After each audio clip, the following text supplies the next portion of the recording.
The only people who don't want to disclose the truth are people with something to hide. Breaking tonight, new outrage and backlash over an incendiary comment about the President of the United States by the man they call America's mayor. Last night, Rudy Giuliani, the man who led New York City through the 9/11 attacks, was speaking at a private dinner.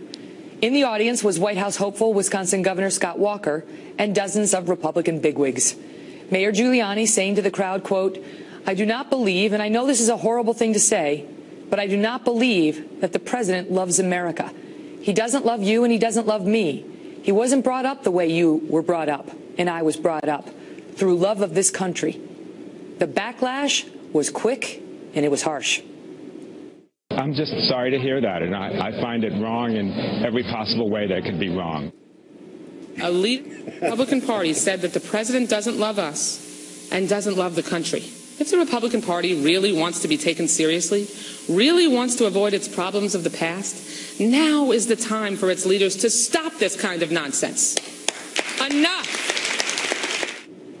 The president's team also getting involved today. The deputy White House press secretary Eric Schultz taking a shot at the mayor over his failed run for president, saying, quote, "Mr. Giuliani test drove this line of attack during his fleeting 2007 run for the presidency. I agree with him on one thing. It was a horrible thing to say." Here now to respond, former New York City mayor and former Republican presidential candidate Rudy Giuliani. Mr. Mayor, do you want to apologize for your comment? Not at all. I want to repeat it. The reality is, from all that I can see of this president, all that I've heard of him, he apologizes for America. He criticizes America. He talks about the Crusades and how the Christians were barbarians, leaves out the second half of the sentence, that the Muslims were barbarians also. He sees Christians slaughtered and doesn't stand up and hold a press conference, although he holds a press conference for the situation in Ferguson. He sees Jews being killed for anti-Semitic reasons, doesn't stand up and hold a press conference. This is an American president I've never seen before. But to say that he doesn't love America, I mean, that he could view foreign policy as a Democrat might view it, and through a different lens than you, a Republican, might see it. You can understand the differences between you, but to condemn his patriotism, to question his love of America? I'm not condemning his patriotism. Patriots can criticize. They're allowed to criticize. I don't hear from him what I heard from Harry Truman, what I heard from Bill Clinton, what I heard from Jimmy Carter, which is these wonderful words about what a great country we are, what an exceptional country we are. When he called us an exceptional country, he said, we're an exceptional country, but so is Greece back 3,000 years ago. Doesn't mean he doesn't love America. Well, I haven't. A lot of liberals don't believe in American exceptionalism, but that doesn't mean they don't love America. Well, I don't feel it. I don't feel it. I don't feel this love of America.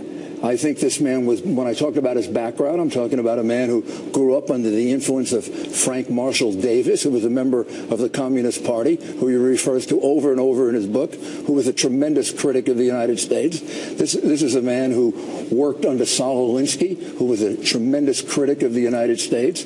I believe his initial approach is to criticize this country and then afterwards to say a few nice things about us. But when you say that he wasn't raised to love America, I mean, he was raised in part by his grandparents. His grandfather served in World War II. His grandmother worked in a munitions plant to help the nation during World War II. I mean, to suggest he was raised by people who don't love America or who didn't help him learn to love America. Well, his grandfather introduced him to Frank Marshall Davis, who was a communist, who the president says he fought in World War II. Okay, you can fight in World War II, and then you introduce someone to a communist, and the young boy gets... It's a political worldview. It's not a hatred for the country. Communism wasn't a hatred for America? I'm talking about this particular, his grandfather, if he had a leftist view of how politics in the United States should run, does that mean he doesn't love America? Does it mean his grandson doesn't? Kelly, how about being in a church for 17 years, where the minister of the church says, it's not God loves America, but goddamn America. Now, if you were in that church, wouldn't you quit that church? Let me ask you this. No, I'm going to ask you that. Would you quit that church? Well, listen, it's not about me, but it's not about me. But I want to ask you this because... I know you would quit that church. And the reason you would is because you were brought up about how exceptional this country is, how wonderful this country is.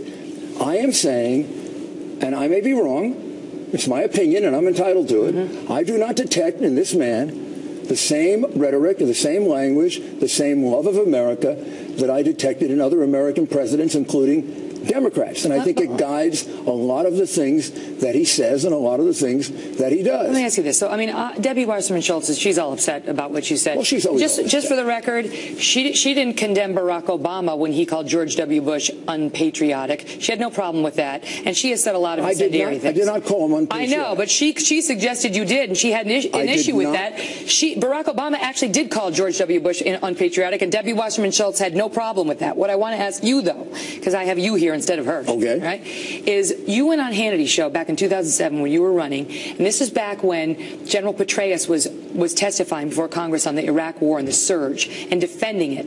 And MoveOn.org had taken out an ad in the New York Times calling him General Betrayus. Right. And you were upset about that. You had the following exchange. I want to ask you whether it still stands. The reports that you provide to us really require the willing suspension of disbelief. It comes on the same day as the MoveOn.org ad in the New York Times accusing General Petraeus of being a traitor. This is a despicable attack. Hillary Clinton should disown and condemn MoveOn.org. You actually said these times call for statesmanship, not politicians spewing political venom. Yeah, you know, I mean, what kind of civility is that? So I ask you the same thing. What kind of civility I think is it was that? Perfectly civil. I think that is a perfectly reasonable opinion. But the president, in his comments, if we look at all of his rhetoric, has not displayed the kind of love of America, the kind of love of American exceptionalism that other American presidents have displayed. That he has gone abroad and criticized us over and over again, apologized for us. Every time he does it, it embarrasses me.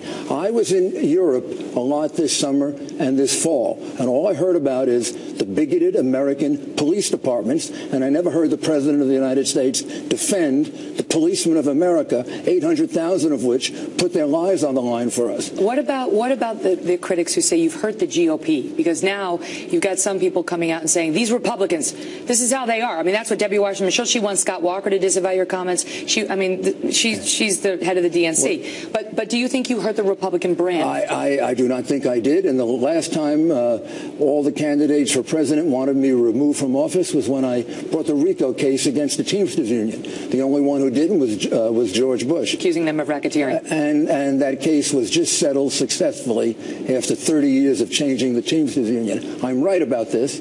I have no doubt about it. I do not withdraw my words. If the president goes and makes a speech and talks about what a great country this is, if the president could complete the following sentence: during the Crusades, the Christians were barbarians, and so were the Muslims. If the president could say Islamic fundamentalist terrorism is our enemy, I will applaud the president. But until he does that, I will have doubts about his emotions, his feelings, his attitudes, and the way in which he developed. We haven't even mentioned some of the other communists and leftists who educated him as a young man. But all we need is Reverend Wright. 17 years in that church, and that man condemned America over and over and over again, and he remained a member of that church. The president suggested he wasn't there for those sermons. The other parishioners didn't tell him about it? I would have walked out of that church in 2 darn seconds because I love my country. Mr. Mayor, thanks for being here. Thank you. All the best, sir. The only people who don't want to disclose the truth are people with something to hide.